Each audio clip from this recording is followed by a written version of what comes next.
कैसे हैं आप सब? होप सो सब लोग बढ़िया, खुश और स्वस्थ होंगे। बड़ों को बहुत सारा नमस्कार, छोटों को बहुत सारा प्यार।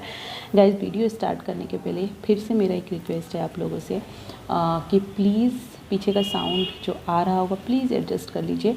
आप लोगों को मैं पहले कल भी बताई थी कि मैं थोड़ा बाहर हूँ, इस वजह से मेरे पास कुछ भी इंस्ट्रूमेंट नहीं है, जस्ट एक मोबाइल है जो मैं लेकर के आई हूँ। और मुझे आप लोगों से कनेक्ट होना अच्छा लगता है, तो इसलिए मुझे नहीं लगता कि ये नहीं है वो नहीं है, अभी तो मैं आप लोगों से नहीं जुड़ना ही। मुझे लगा कि मोबाइल तो है ना आप लोगों से कनेक्ट होने के लिए, तो बस मैं घर पे नहीं हूँ इसलिए थोड़ा सा दिक्कत होगी पीछे के साउंड को लेकर के। तो आज बस एडजस्ट कर लीजिए, जैसे मैं घर जाऊँगी तो आपको पता ही है कि ऐसी प्रॉब्लम नहीं होती है। ओके, तो स्टार्ट करते हैं वीडियो। गाइस, कोई भी चीज़, स्पेशली मैं बताऊं केरल में जिस तरीके से चीज़ें चेंज हो रही है ना, वो सरकार को बहुत ध्यान देने की ज़रूरत है। वो आप संडे को देख लीजिए, साउथ में जो दक्षिण का हिस्सा है, उस दिन आंध्र प्रदेश हो या केरल हो, जिस तरीके से वहाँ पे चीज़ें हुई है वो बहुत ही दुखद घटना है।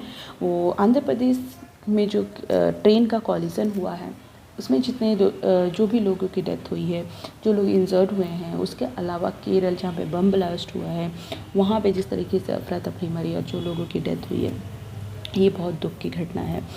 स्टार्ट करते हैं केरल में जिस तरीके से बम ब्लास्ट हुआ है, उस देखने में ये लगता है कि अगर हम केरल में ध्यान नहीं दिए, स्पेशली क्योंकि स्टेट गवर्नमेंट का कोई बिलीव नहीं कर सकते हैं, लेकिन सेंट्रल गवर्नमेंट जब तक ध्यान नहीं देगी केरल में जो चीज़ें बदल रही है ना, वो बहुत ही देश के लिए खतरा है। और आए दिन आप सुनते होंगे केरल के जो मुस्लिम इलाकों में जिस तरीके से लोग ISI में पार्टिसिपेट लेते हैं, या फिर जितने आतंकी संगठन है उस तरीके से वो लोग जुड़ते हैं, अगर तो सेंट्रल गवर्नमेंट को बहुत ध्यान देने की ज़रूरत है, क्योंकि वहाँ पे चीज़ें बहुत बदल रही हैं। तो हम आते हैं केरल के मल्लेपुरम केरल में ही है। केरल में एक ऐसा सिटी है जहाँ पे मुस्लिम इलाका है।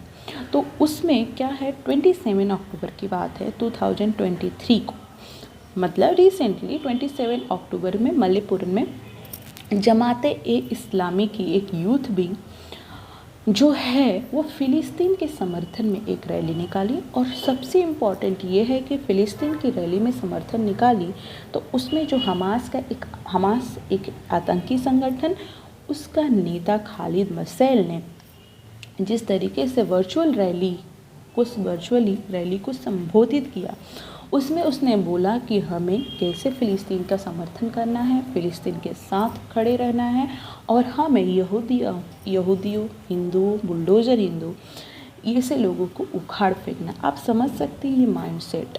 अगर सरकार ने उसको जस्ट एक्शन नहीं लिया तो ये बहुत बड़ी घटना हो सकती है। और केरल के मुस्लिमों में तो बहुत सारी चीज़ें देखने को मिल रही है। तो 27 अक्टूबर को ये रैली निकाली गई फ़िलिस्तीन के समर्थन में, उसको संबोधित किया हमास का एक नेता खालिद मसैल ने।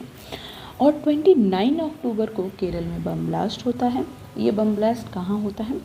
कन्वेंशन सेंटर, जहाँ पे ईसाइयों की प्रार्थना सभा चल रही थी, उस प्रार्थना सभा में ये लोग जो बाइबल की चीज़ें हैं उसको एक नाट्य के तौर पे दिखाते हैं। वो लोग अपना काम कर रहे थे, अपनी प्रार्थना करते में, आई थिंक उसमें 2000 प्लस लोग शामिल हुए थे।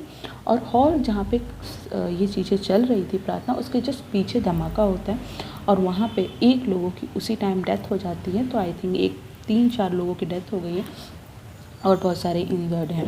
तो ये उसी में एक डेमियन मार्टिन करके शख्स आता है, वो ये बोलता है कि इसकी जिम्मेदारी मैं लेता हूँ। गाइस, 27 अक्टूबर को ये रैली निकलती है और ये सारी चीज़ें होती है। और 29 अक्टूबर को यहाँ पे बम ब्लास्ट होता है। तो कुछ न्यूज़ एजेंसी हो गई, कुछ लोगों को ये जोड़ करके देखा जा रहा है। अब ये जोड़ के देखने में क्या ये उसका हाथ है या नहीं, ये तो जांच पड़ताल चल रही है। लेकिन बात अगर हम करें तो कैसे केरल में एक आतंकी संगठन वर्चुअली संबोधित करता है और ये कैसे हो सकता है? तो यहीं तक वहाँ पे अगर हम मुस्लिमों को वहाँ पे जिस तरीके से चीज़ें बदल रही है, अगर हम ध्यान नहीं दिए ना, तो मुझे लगता है देश के लिए वो बहुत खतरा आगे चलकर होने वाला है। हाँ, देखिए कोई भी चीज़ें ना जहाँ पे थोड़ी सच्चाई होती है तो ही दिखाई जाती। मैंने देखी थी movie Kashmir file, sorry Kerala file, Kerala जो था, तो केरला स्टोरी में जो मूवी थी उसमें जिस तरीके से दिखाया गया था तो कहीं ना कहीं उसमें कुछ सच्चाई थी। मैं मूवी पे नहीं आ रही हूँ, लेकिन ये रियलिटी है कि बहुत लोगों को चीज़ें मैंने पढ़ा है और चीज़ें बोली हैं कि केरल में जिस तरीके से बदल रही है चीज़ें, वो शायद अगर उसे नहीं रोका जाए तो मुझे लगता है कि आने वाले दिनों में वहाँ पे कुछ ऐसे इस्लामिक संगठन खड़े होंगे और ऐसी चीज़ें ग्रुप बनेगी जो हमारे देश के लिए बहुत ही नुकसान करने वाली है, बहुत ही खतरा पैदा करने वाली होगी। क्योंकि अगर स्टार्टिंग से आप उसे नहीं तोड़ेंगे तो जब वो चीज़ें बन जाती हैं तो बहुत मुश्किल हो जाती है। तो ये चीज़ें हुई है, ठीक है। तो अब ये बताते हैं कि केरल में हमास का जो नेता है जिस तरीके से संबोधित किया है, उसके बड़े बड़े पोस्टर लगे हुए थे और ये सारी चीज़ें हुई थी। तो मुझे लगता है कि वहाँ पे की जो स्टेट गवर्नमेंट है वो उसको क्यों नहीं रोकी। कैसे कोई आतंकी संगठन का हेड हमास का आपको वर्चुअली रैली संबोधित करता है, आपको चीज़ें करता है और वो सारी चीज़ें होती है, ये कैसे पॉसिबल है। तो ये चीज़ें सोचनी चाहिए कि हमें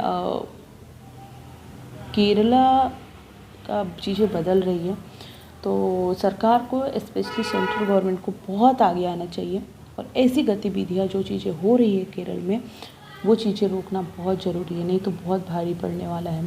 तो ये चीज़ें ध्यान दें और बस अपना ध्यान रखें। तो मैं यही बताने चाह रही थी कि जिस तरीके से 27 अक्टूबर को रैली हुई और 29 को बम ब्लास्ट हुआ, वो कहीं ना कहीं देखा जाए तो यस चीज़ें जुड़ सकती है। देखिए जुड़ने का मतलब क्या है कि आपको कोई माइंड चेंज करे, चीज़ों को चेंज करे, तो आप कहीं ना कहीं थोड़ी देर के लिए आपको लगता है ये सही है। और माइंड वॉश बोलते हैं ना, वो सारी चीज़ें जिस तरीके से वो लोग करते हैं वो उसका रिजल्ट आप देख रहे हैं कहाँ कहाँ पे कैसी चीज़ें हो रही है। तो यस, बस अपना ध्यान रखें, खुश रहें, स्वस्थ रहें, वही करें जो सही लगे और वो ज़रूर अगेंस्ट आवाज़ उठाएं जो गलत है। तो बस अपना बहुत बहुत ध्यान रखें, खुश रहें।